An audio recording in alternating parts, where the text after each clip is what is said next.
Hey YouTube, this is the first episode of my new series, Road to Platinum. So I had a pretty successful competition today in North Plainfield, New Jersey, and I decided I would make a new series related to my achievements at the competition today. So for those of you who don't know, there's something called being a Platinum member of the WCA. Now this isn't actually an official ranking, it doesn't show up on the WCA website, but it does show up on WCADB.net, and it's pretty well known throughout the community, and it is something that I've really wanted to achieve for a long time. So to be a Platinum member of the WCA, it means you have to have every single thing filled out on your WCA profile. So that includes a single and average in every event except for 4 blind and 5 blind because there's no mean for those. World Championship podiums, so you need to have at least one of those. A history of world records, so you need to have at least one world record. And same for continental records, so you need to have at least one of those. So currently there are 14 people in the world who have become Platinum members, so it's a very exclusive club that I really want to join someday. But for people who aren't Platinum members, there are also Gold, Silver, and Bronze members. So Gold means you have a single and average in every event, plus at least one world record, continental record, or world's podium. And there are 42 Gold members in the world. And then a Silver member is somebody who has a single and average in every event without necessarily having a record or a world's podium. And there are 61 people in the world who are currently Silver members. And then a Bronze member is somebody who has a single in every event without necessarily having an average. And there are currently 31 of those. And the final statistic they show on this page is 1 event missing, which means you've done 17 events, but you're missing just 1.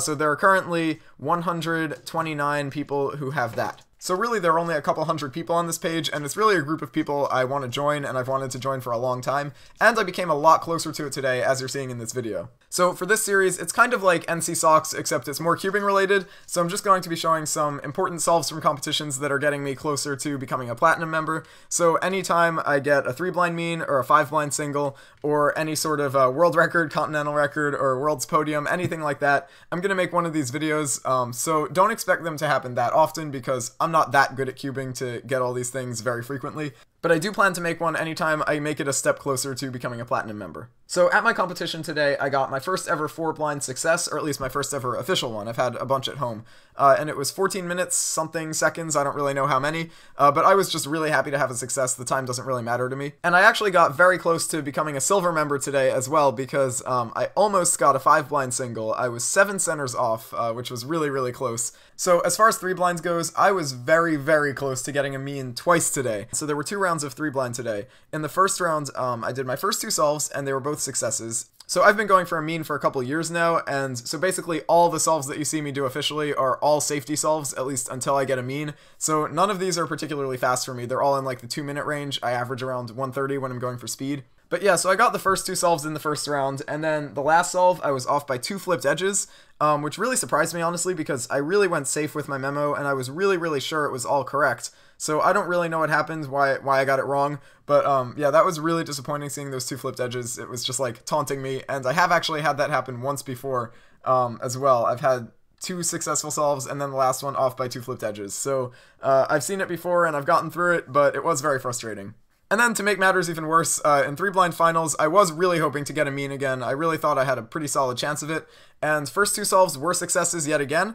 And then in the last solve, I was doing very well. I had memorized everything correctly, and the cube was down to 2 targets from what I've heard. Allison, or the programming cuber, was actually filming me, and she told me what happened. So I had like 2 targets left, and I did one of them, and in the middle of it, I messed up a single move.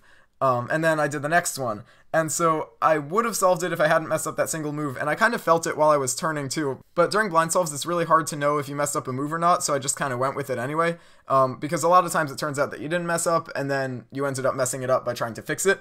So I didn't want to do that, so I ended up just going ahead with it anyway. But then when I took the blindfold off, it was not solved, and it was off by 4 edges and 4 corners. And for those of you who are unaware, that's basically a way of knowing for sure that you were off by 1 move during execution. So here's a bit of cube theory for all of you. If you take a 3x3 right now and you do 1 turn on it, you're only affecting 4 edges and 4 corners, and they're all cycling around that 1 center.